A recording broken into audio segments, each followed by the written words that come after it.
My in-laws left for Hawaii, forcing me to stay and look after my sister-in-law's silent, bedridden daughter. But just minutes after they drove off, she stood up and said, "They want my $4 million. Please help." When they came back, my whole world was turned upside down by an 8-year-old girl who was supposed to be mute, bedridden, and brain damaged. Can you even imagine discovering your in-laws had been drugging and imprisoning a child for years, all for a multi-million-dollar fortune? Well, that's exactly what happened to me, and trust me, the truth was far more horrifying than anything I could have ever dreamed. So, picture this. I'm Jessica Montgomery, 29, an elementary school teacher who just wants to make a difference in kids' lives. I love my job. My classroom is my sanctuary.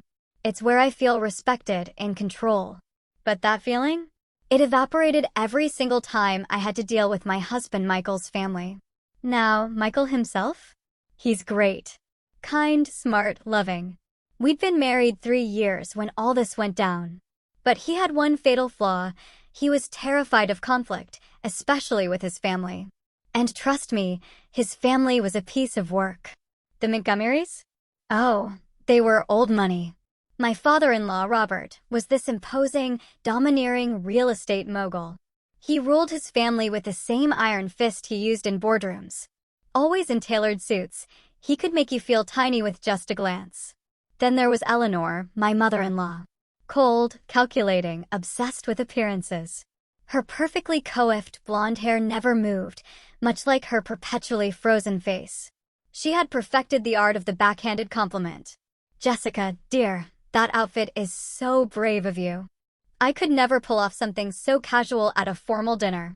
Yeah, that kind of person. Then there's Amanda, Michael's older sister, and the mother of Lily, the girl this whole story is about. Amanda was 35, never worked a day in her life, living off a trust fund. She had Lily in her 20s with some guy who conveniently vanished. Amanda was beautiful, entitled, and completely irresponsible. She treated her own daughter more like an accessory than a human being. Michael's older brother, James, was a corporate lawyer who was basically Robert's shadow. He rarely spoke to me, like acknowledging my existence might somehow diminish his standing. And Michael? He was stuck in the middle, constantly trying to appease his family while keeping me happy. More often than not, I felt like I was losing that tug-of-war for his loyalty. From day one, they treated me like an outsider. My middle-class background and my career as a public school teacher, they viewed it with barely concealed disdain.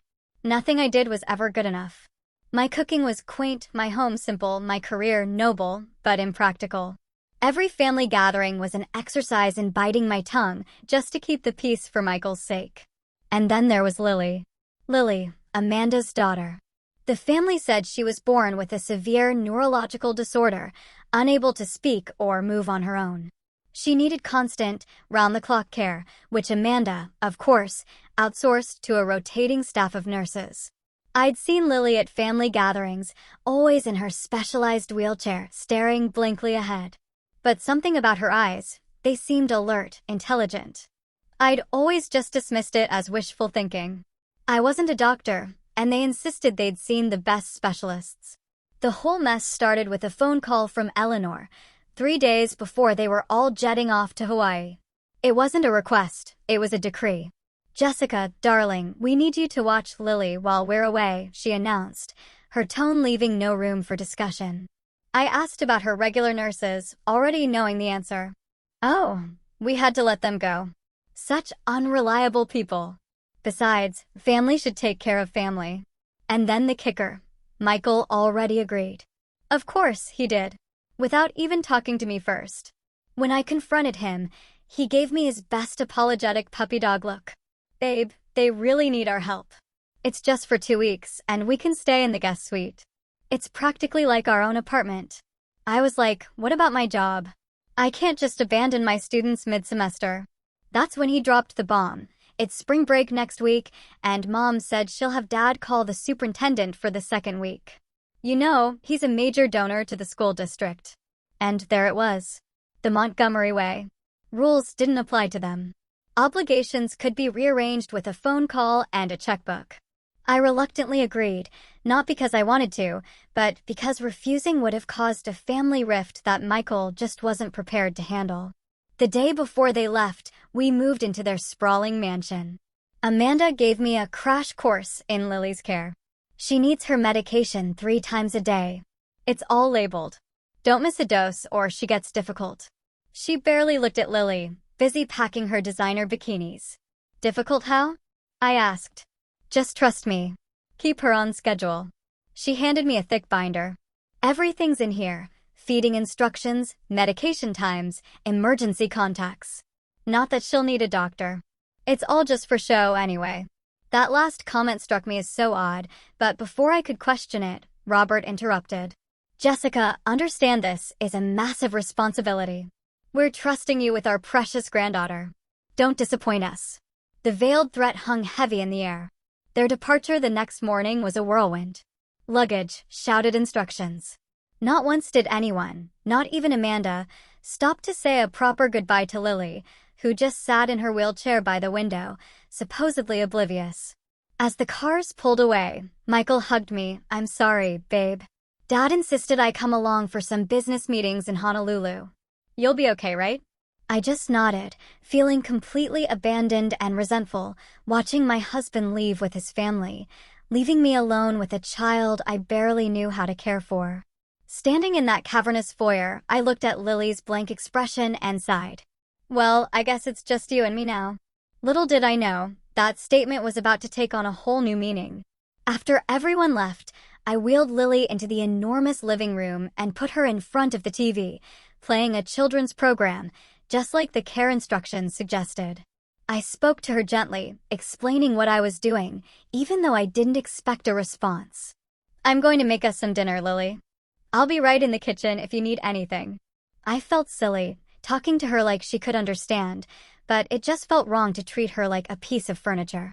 The detailed care binder said it was almost time for her evening medication, so I headed to the kitchen to prepare her prescribed liquid diet and the array of pills she supposedly needed. The Montgomery kitchen was a chef's dream, all stainless steel, marble countertops, appliances that probably rarely got used since they employed a full-time cook, who was also, conveniently, on vacation. As I stirred pasta sauce for myself and the special nutritional shake for Lily, I couldn't shake the feeling that I was being watched. A prickling sensation ran up my spine. I turned around, expecting to see some household staff member I hadn't been introduced to. What I saw instead nearly made me drop my wooden spoon. Lily was standing in the doorway, not in her wheelchair, standing on her own 2 feet. Her posture was a little unsteady, but she was upright, her hand braced against the door frame. Lily, I whispered, unable to believe my eyes. Then she spoke. Her voice was soft but clear, with the slight lisp of a normal 8-year-old. They want my $4 million. Please help me. The room spun. I gripped the counter, certain I was hallucinating. The supposedly mute, paralyzed child had just walked into the kitchen and spoken a perfectly coherent sentence. Lily, I repeated, my voice barely audible. You can talk? And walk. She nodded, those intelligent eyes I'd noticed before now filled with fear and hope. Please don't tell them I talked to you. They'll hurt me again. I abandoned the stove and slowly approached her, kneeling to her level, keeping a little distance so I wouldn't scare her. Lily, I don't understand. Who will hurt you? What $4 million? Her little face contorted with worry. My mom and grandpa and grandma, they pretend I'm sick so they can take my money when I'm 18. My mind raced. How is this possible? An entire family pretending a child was disabled? It seemed too monstrous to be real. Come sit down, I said gently, guiding her to a kitchen chair. Can you tell me more? Over the next hour, as my pasta sauce burned and was completely forgotten, Lily told me her story.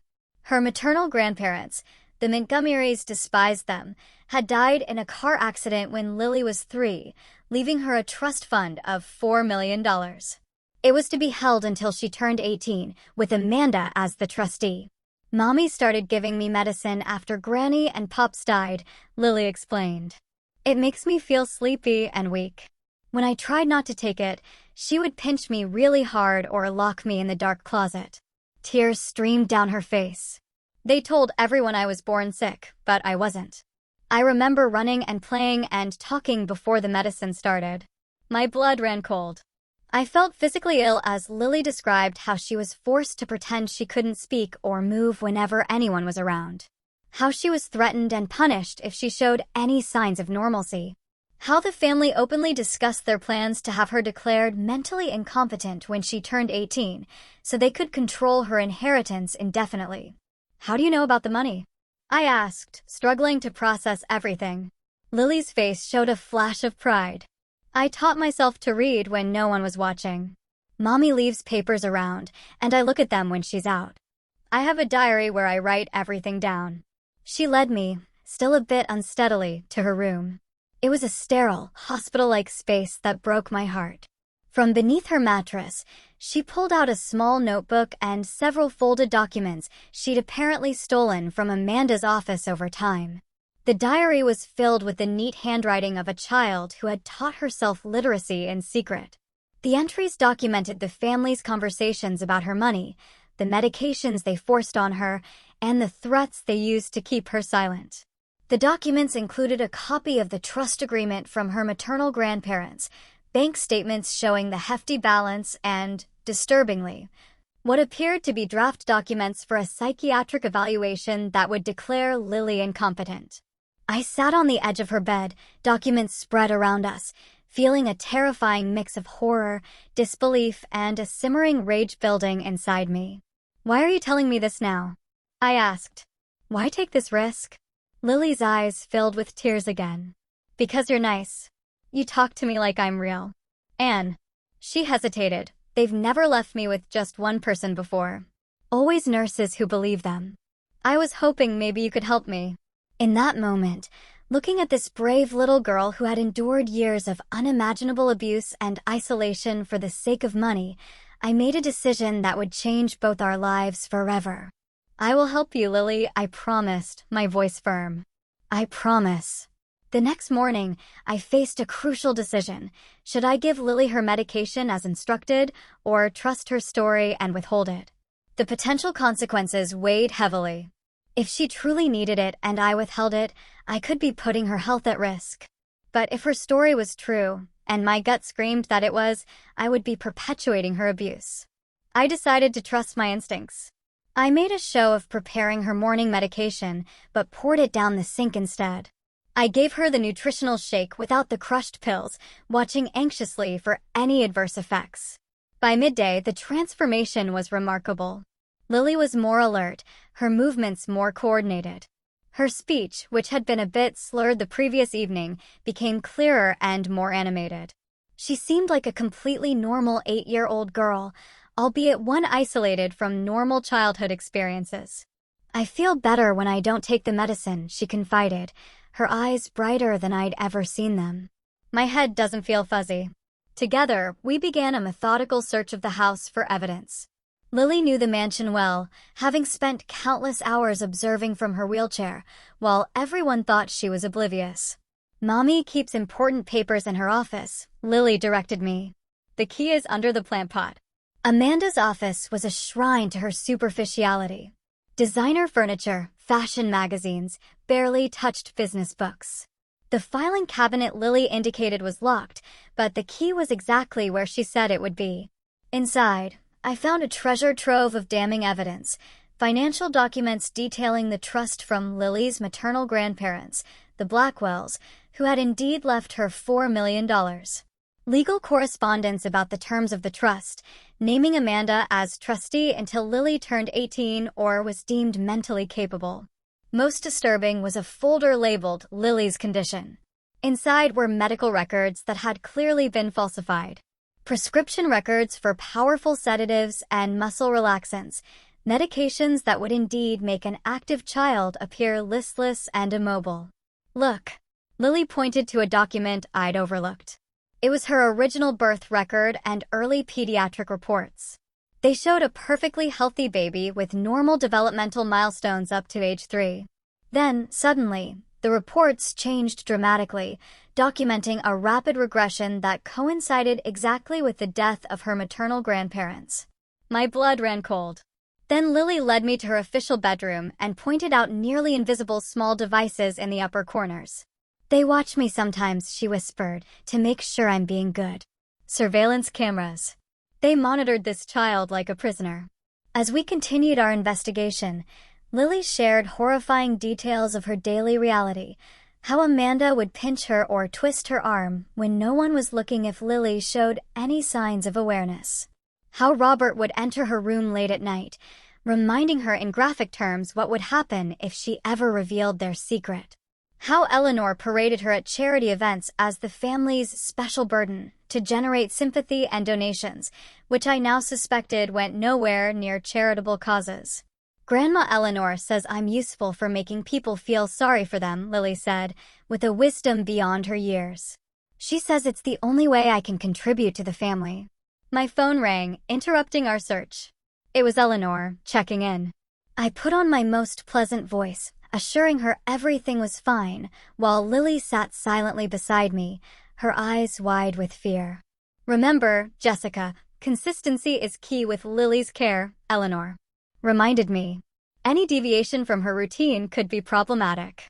"Of course," I replied, my free hand clenching into a fist. "Everything's going exactly according to schedule." After the call, we continued our search on Amanda's computer. Lily knew the password. "It's always her birthday," she explained.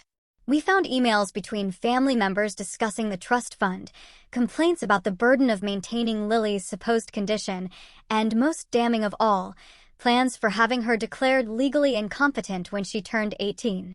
One email from Robert to Amanda made my stomach churn. "The amendments to the trust are proceeding.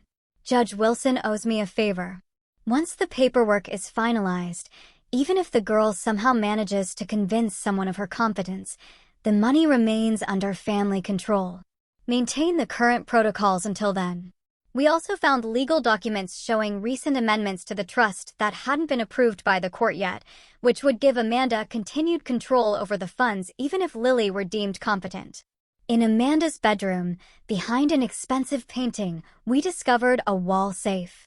Lily didn't know the combination, but I had a hunch. I tried Amanda's birthday. Nothing. Then I tried Lily's birth date, and the safe swung open.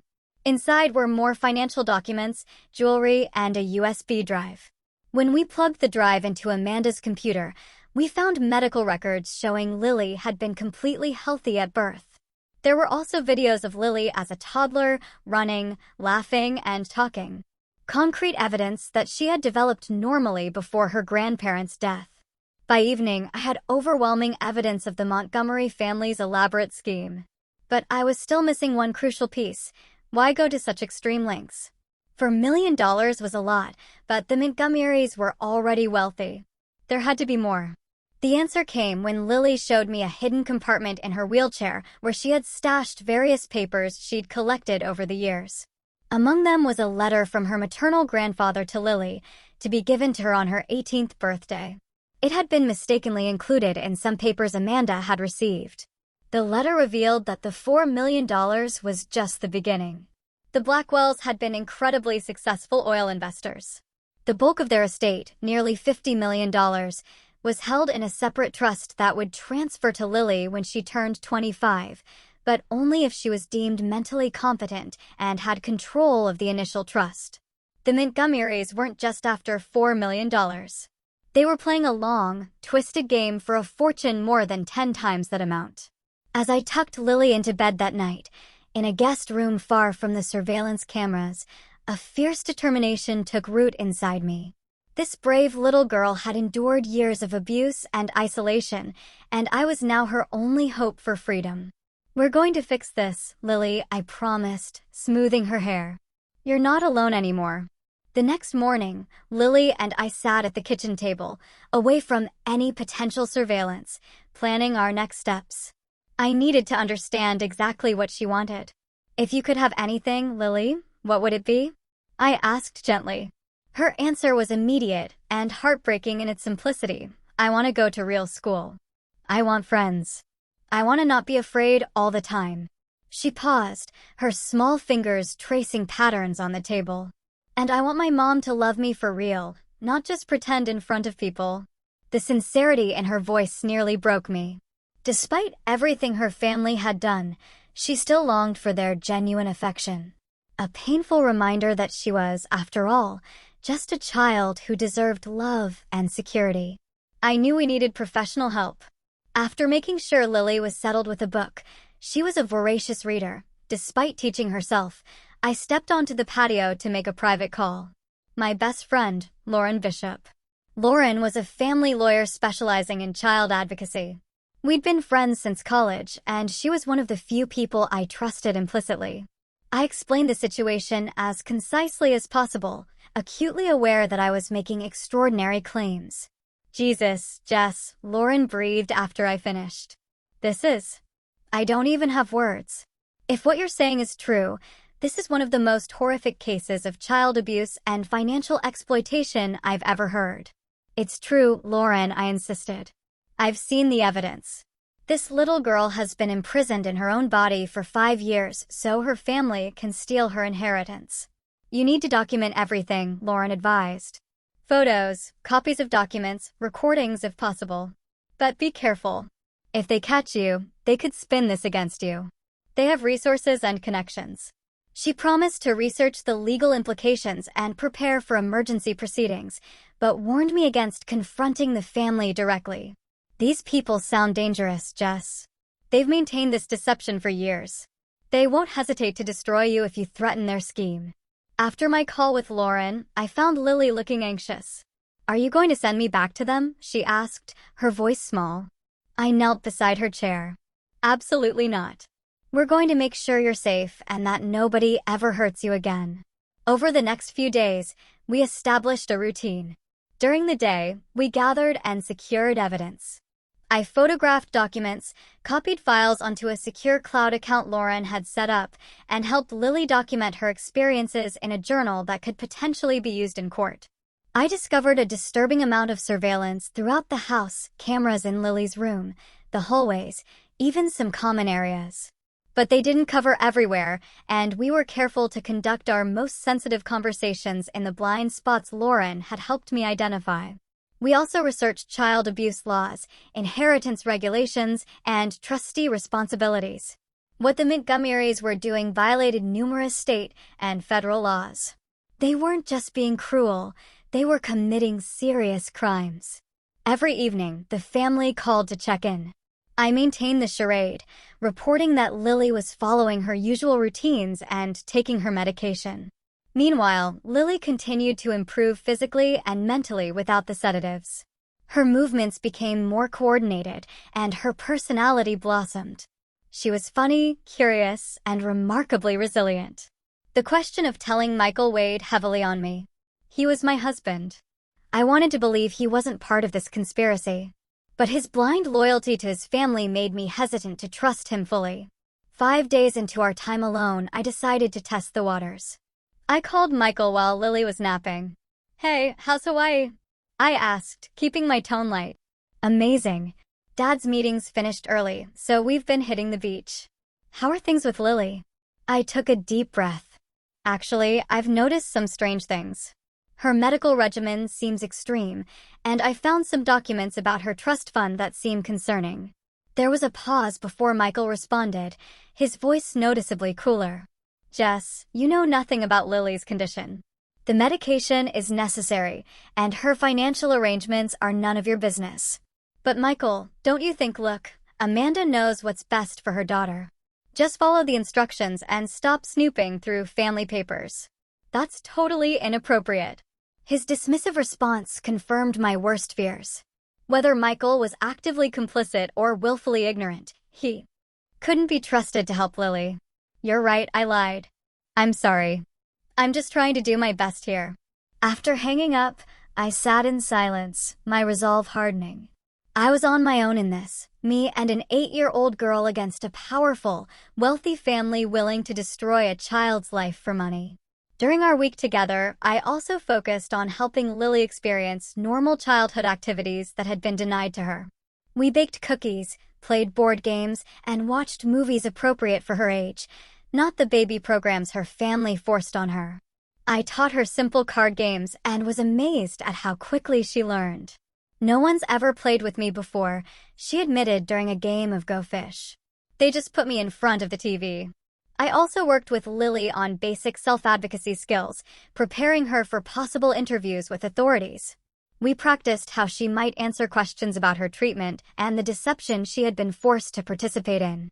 Remember, you've done nothing wrong, I emphasized. The adults who were supposed to protect you failed. None of this is your fault.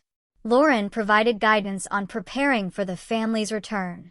We secured copies of all evidence in multiple locations, including with Lauren herself. We developed a code phrase Lily could use if she felt unsafe, and I programmed emergency numbers into a small phone I purchased and hid in her room. The night before the family was scheduled to return, Lily and I finalized our preparations. The evidence was overwhelming. Medical records showing a healthy child until age 3, falsified subsequent records, financial documents revealing the trust manipulation, emails discussing the deception, and Lily's own testimony.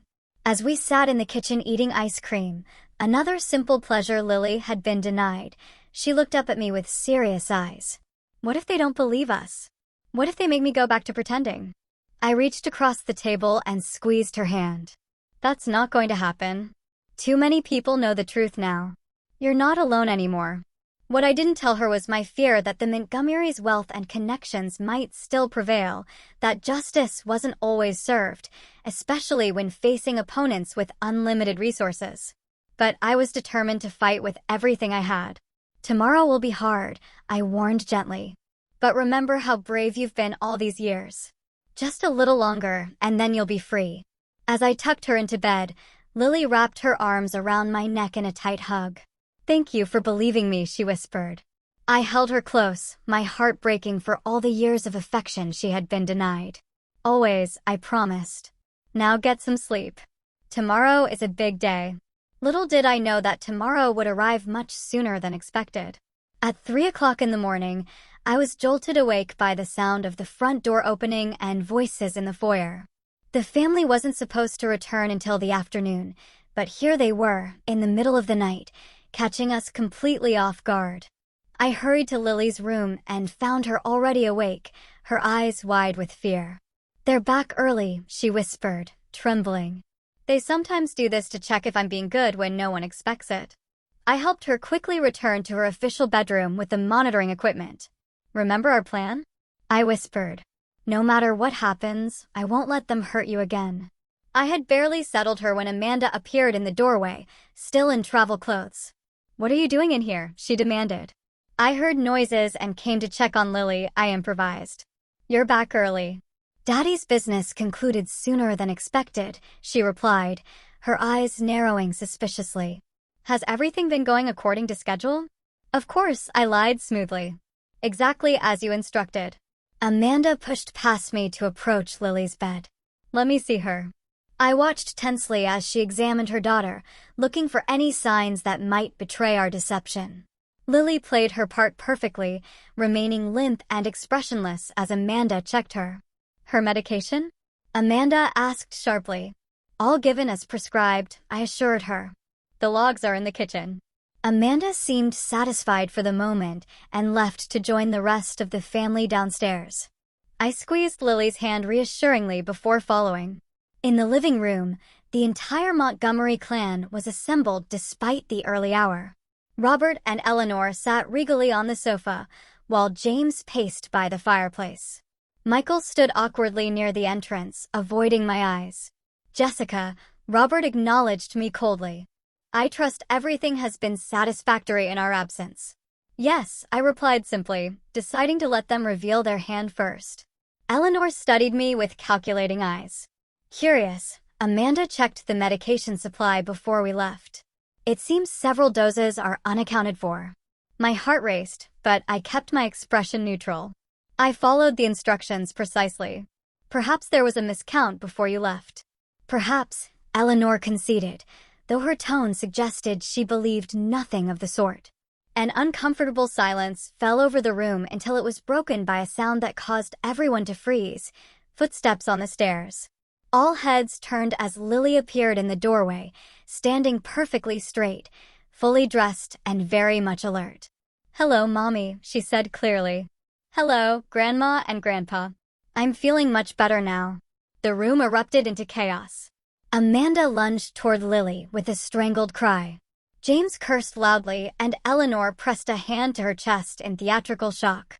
Robert's face turned an alarming shade of red as he rounded on me. "What have you done?" he thundered. I moved quickly to stand between him and Lily. "I've done nothing except stop drugging an innocent child." Amanda grabbed Lily's arm roughly. "She needs her medication right now. She's having some kind of episode." "No," Lily cried, pulling away with a strength that surprised everyone. "I won't take it anymore. I know what you're doing. I know about my money." The room fell silent again, a stunned hush, even more profound than the first. "Jessica," Amanda said with forced calm, "my daughter is severely disabled and delusional. She needs immediate medical attention." "She's neither disabled nor delusional," I countered. "She's been pretending for years because you threatened and abused her." "I know everything, Amanda. About the trust fund, about the medications, about the surveillance. All of it." Robert stepped forward, his imposing frame towering over me. "You have no idea what you're talking about. This is a family matter that you have grossly misinterpreted." "I've misinterpreted nothing," I replied, standing my ground. "I've seen the documents, the emails, the videos of Lily as a healthy toddler before her grandparents died and left her millions." Eleanor attempted a different approach, her voice honey-sweet. "Jessica, dear, you've been under tremendous stress caring for a special needs child. It's understandable that you might be confused. Why don't you and Michael go home and rest while we handle Lily's care?" Michael finally spoke up, his voice uncertain. "Jess, maybe Mom's right. This is a lot. Let's go home and talk." "There's nothing to discuss, Michael," I said, my voice unwavering. "Your family has been abusing Lily for years, and I won't walk away and let it continue." Amanda suddenly changed tactics, her face contorting with rage. "You bitch. You've been snooping through my private papers. You have no right." She lunged for Lily. Again, this time with a prescription bottle she'd pulled from her purse. "You're taking your medicine right now, young lady," she hissed. "Take it now or you'll regret it." Lily struggled, crying out in pain as Amanda twisted her arm. "No, let me go." Something in me snapped. I shoved Amanda away from Lily with more force than I intended, sending her stumbling back against an antique table. "Don't you dare touch her," I shouted. Robert moved toward me with undisguised menace. "That's assault, James. Call the police. We'll have her arrested." "I wouldn't do that if I were you," I said, pulling out my phone. "Because the police and Child Protective Services have already been contacted." The atmosphere in the room shifted instantly. Robert froze mid-step, his face a mask of calculation. "You're bluffing," he said, but uncertainty had crept into his voice. "Am I?" I held up my phone, showing them the call history. "My friend Lauren Bishop, perhaps you've heard of her? She's one of the top family lawyers in the state. She's been documenting everything we've discovered." Eleanor's perfectly maintained composure began to crack. "Robert, perhaps we should discuss this privately." Before he could respond, the doorbell rang, its chime echoing through the tense silence of the room. James moved to the window and cursed. "There's a police car in the driveway." The color drained from Robert's face. "Nobody say a word. I'll handle this." But when he opened the door, it wasn't just the police. Lauren stood there with two officers and a woman I recognized as a CPS caseworker. Lauren had delivered exactly as promised. "Mr. Montgomery," Lauren greeted him professionally. "I'm Lauren Bishop, attorney at law. I believe you've been expecting us." Robert attempted to regain control. "There's been a misunderstanding. My daughter-in-law has been interfering with my granddaughter's medical care. The child is severely disabled and needs immediate attention." Lauren remained unfazed. "That's not what the evidence suggests, Mr. Montgomery. We have reason to believe Lily Montgomery has been subjected to long-term medical abuse and financial exploitation." The officers requested to speak with Lily, and despite Robert's objections, they insisted. As the situation unfolded, I watched Michael closely. His face cycled through confusion, disbelief, and then dawning horror as he began to piece together the truth. Our eyes met across the room, and I silently pleaded with him to choose the right side, to choose Lily. The critical moment came when Amanda, seeing her scheme unraveling, made one last desperate attempt. Lily has severe developmental issues, she insisted to the CPS worker. She hallucinates and makes up stories. She needs her medication immediately. The caseworker asked to see the medication, and Amanda handed over the bottle. The worker read the label carefully. "This is a powerful sedative, Miss Montgomery. Not typically prescribed for children except in extreme cases." "She is an extreme case," Amanda snapped. "Then you won't mind if we have her evaluated by an independent physician," the caseworker replied calmly. Amanda's composure cracked. "You can't take her. She's my daughter. A daughter you've been drugging and abusing for 5 years. I interjected. "You shut up," Amanda screamed, lunging at me. One of the officers stepped between us, restraining her. In that moment of chaos, Michael moved to my side, finally breaking his paralysis. He looked at Lily, who was trembling but standing tall. "Lily," he said gently, kneeling to her level. "Can you tell me the truth? Has my family been hurting you?" Lily looked at him with weary eyes, then at me. I nodded encouragingly. "They make me take medicine that makes me sick," she said clearly. "They tell me if I talk or move when people are around, they'll send me away forever. They want my money from my other grandparents." Michael's face crumpled. He turned to his family, who were all watching him with a mixture of rage and calculation. "Is this true?" he demanded. "Have you been abusing this child for money?" Robert attempted damage control. "Son, you're being manipulated. Your wife has filled your head with lies." "No more lies," Michael replied firmly. "I want the truth." Eleanor tried next. "Michael, darling, you know Lily's condition. We've all sacrificed so much to care for her.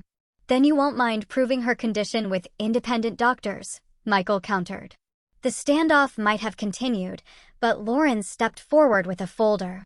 "I have copies of all the evidence Jessica has gathered. Financial records, emails, medical documentation. Enough to launch a criminal investigation." She turned to Amanda.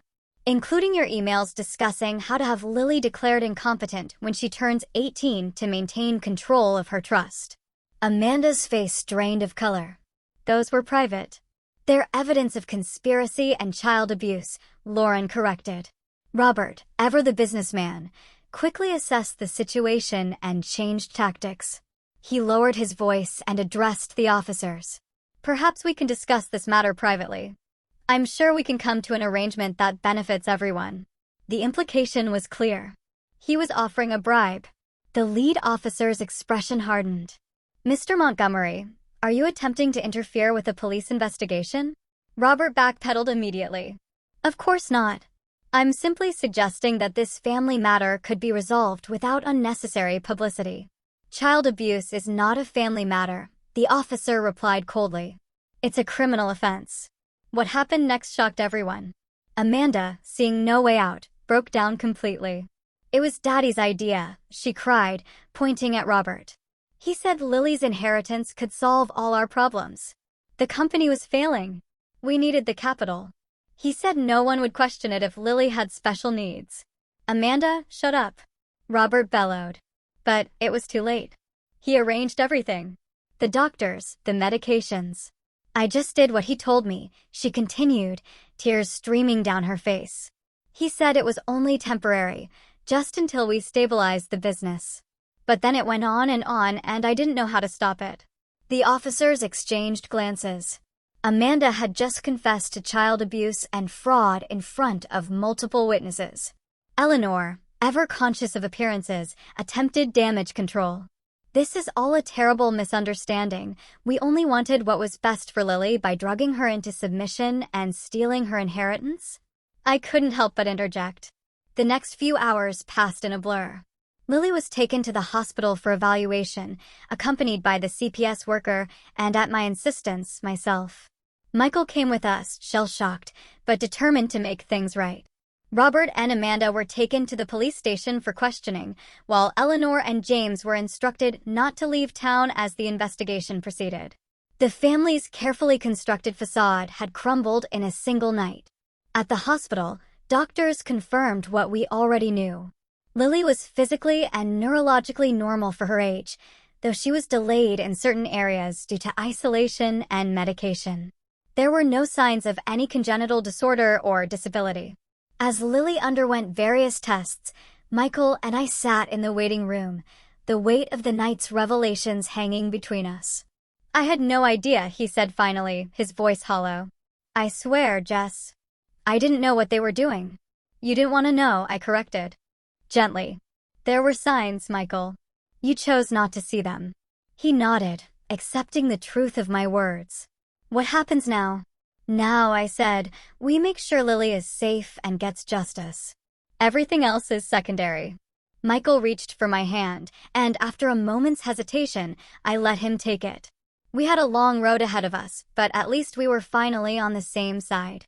Later that night, as Lily slept in her hospital bed, monitored by nurses who knew the truth, Lauren updated us on the legal situation. Amanda's confession complicates things for Robert. He's already trying to claim she acted alone, but the evidence suggests otherwise. They're both facing serious charges: child abuse, fraud, financial exploitation of a minor. Eleanor and James might be implicated as well, depending on how much they knew. "And Lily?" I asked. The only question that really mattered. "The court will appoint a guardian ad litem to represent her interests. Given the circumstances, they'll want to place her with family, but obviously not with Amanda or the elder Montgomerys." Michael and I exchanged glances. "We could take her," he said quietly, "if she wants that." It wasn't a simple solution. Michael was still processing his family's betrayal, and our marriage had been dealt a serious blow by his initial reaction. But it was a start, a commitment to putting Lily's needs first. "One step at a time," Lauren advised. "The important thing is that she's safe now." "You did that, Jessica. You saved her." As I looked through the doorway at the sleeping child who had shown such incredible courage, I felt a mixture of relief and resolve. The confrontation had been won, but the battle for Lily's future was just beginning. 3 months after that fateful night, I sat in a sunlit courtroom, watching as the judge finalized our temporary guardianship of Lily. The last quarter year had been a whirlwind of legal proceedings, therapy appointments, and adjustments to our new family structure. The Montgomery family? They had imploded spectacularly. Robert and Amanda had both been charged with multiple felonies, including child abuse, fraud, and financial exploitation. Robert's attempt to buy his way out of trouble had backfired when he tried to bribe a detective, adding witness tampering to his growing list of charges. Amanda, continuing her strategy of self-preservation, had agreed to testify against her father in exchange for a plea deal. She still faced significant jail time, but less than she might have otherwise. In her more lucid moments, she expressed remorse for her treatment of Lily, though it was difficult to determine whether her regret was genuine or calculated. Eleanor had avoided criminal charges due to insufficient evidence of direct involvement, but she had been named in civil suits regarding the mismanagement of Lily's trust. Her reputation in high society, the thing she valued above all else, was in tatters. The charitable organizations she had once chaired quietly asked her to resign. James had managed to distance himself legally from the worst of the scandal, claiming ignorance of the full extent of the scheme, but his career had suffered nonetheless, with his law firm placing him on indefinite leave pending the outcome of Bar Association inquiries. As for Michael and me, we had embarked on intensive marriage counseling. His failure to believe me initially had created a rift that wouldn't heal overnight. But his unwavering support of Lily since the truth emerged had given us a foundation to rebuild upon. He had cut financial ties with his family and was starting his own consulting business, determined to make his own way without the Montgomery fortune or connections. The most remarkable transformation, however, had been Lily's. Free from medication and fear, she had blossomed like a flower finally given sunlight and water.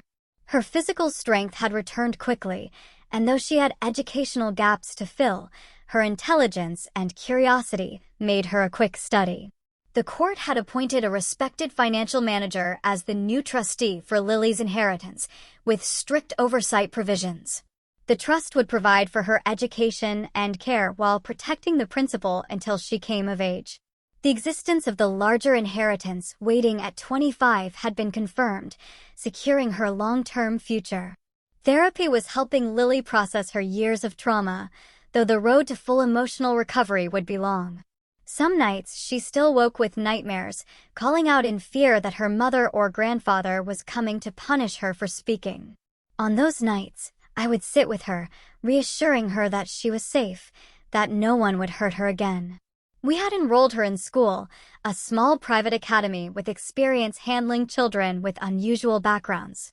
After initial adjustment difficulties, she had begun to make friends and participate in normal childhood activities. Her first sleepover had been a milestone celebrated with ice cream and a movie marathon. As the judge signed the final guardianship papers, Lily squeezed my hand, her face shining with hope. "It's official now," she whispered. "It's official," I confirmed. "You're staying with us." Outside the courtroom, Lauren met us with a smile. "Congratulations. The hard part is over." "Is it ever really over?" I asked quietly, thinking of the years of healing still ahead. "The worst is," she assured me. "You gave her a future, Jess. Not many people would have had the courage to do what you did." Inspired by our experience, Lauren and I had established a foundation to help identify and support other children in similar situations, victims of medical child abuse and financial exploitation. It was in its infancy, but we had already connected with families across the country whose stories echoed Lily's in disturbing ways. That evening, we celebrated with a small party at our new home, a modest house we had purchased in a family-friendly neighborhood, far from the Montgomery mansion with its painful memories. Michael grilled burgers while Lily played in the backyard with two friends from school, their laughter a healing balm after so much silence and pain. As I watched her run and jump, her face alight with joy, I thought about how close she had come to losing her childhood entirely. How easily her story could have had a different ending if she hadn't found the courage to trust me that night in the kitchen. The next morning was another milestone, Lily's first day at my school. I had returned to teaching, and though we had initially considered different schools to give her independence, Lily had insisted she wanted to be where I was. "Ready for your first day?" I asked as I helped her adjust her backpack. She nodded, nervous but excited. "Do you think the other kids will like me?" "They'll love you," I assured her. "Just be yourself." As we walked through the school doors together, Lily's hand in mine, I reflected on the extraordinary journey that had brought us here. From reluctant caregiver to fierce advocate, from isolated victim to thriving child, we had both been transformed by the truth and the courage to stand by it. That night, after Lily had gone to bed, exhausted but happy after her successful first day, Michael and I sat on the porch swing, talking quietly about the future. "She asked me today if she could call us Mom and Dad," Michael said, his voice thick with emotion. "What did you tell her?" I asked, my heart swelling. "That she could call us whatever makes her comfortable. That family isn't always about blood." I rested my head on his shoulder, feeling a sense of peace that had been absent for months. "We're going to be okay, aren't we? All of us." "Better than okay," he promised. "We're going to be the family she deserves." The road ahead wouldn't be easy. There would be more court dates, therapy sessions, and inevitable challenges as Lily continued to process her trauma. But watching her grow stronger each day, witnessing her reclaim the childhood that had been stolen from her, made every difficulty worthwhile. The most profound lesson I had learned through all of this was about the courage it takes to protect those who cannot protect themselves. Sometimes, standing up for what's right means standing alone against powerful forces. Sometimes, it means risking everything you have for someone who is nothing. But in that risk comes the greatest reward, the knowledge that you've changed a life forever. That you've helped rewrite a story that was heading toward tragedy into one of triumph and hope. What would you have done in my situation? Would you have had the courage to stand up against a powerful family to protect a child you barely knew? Leave a comment below and let me know your thoughts. Don't forget to like, subscribe, and share this video if Lily's story touched your heart. Your support helps us reach others who might be facing similar struggles.